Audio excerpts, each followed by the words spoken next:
السلام علیکم قدرمنو د جمعیت علما اسلام گوند مشر حضرت مولانا فضل الرحمن صاحب سے میډیا والا اوس پوښتنه کوي چې عمران خان ته اسپیټال د وړلو اجازت ورکول سلو په دا اړه باندې ستا څه خیال دی؟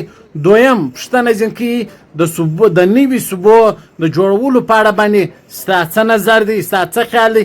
د کم جوابونه ورکوي په دا دغه کې را سره واوري، په دا ویډیو کې را سره واوري د کم جوابونه ورکوي. मौलाना साहब खान साहब के हवाले से सुप्रीम कोर्ट का जो फैसला है क्या कहेंगे सवाल? अच्छी बात है, बहुत अच्छा। जैसे देखते हैं कि अपोजिशन और हुकूमत के दरमियान जो दूरियां खत्म हो गई, मैं समझता हूँ माकूल दूरियां होनी चाहिए।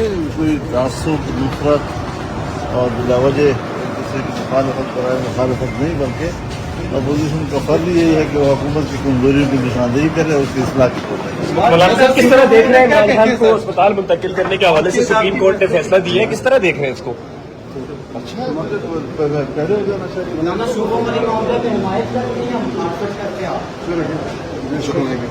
ये सूबों के मामले पे मुखालफत या हिमायत की लकीर खींच देना, इससे हमेशा सहाफत ने मुल्क के मसाइल को बिगाड़ा हुआ है।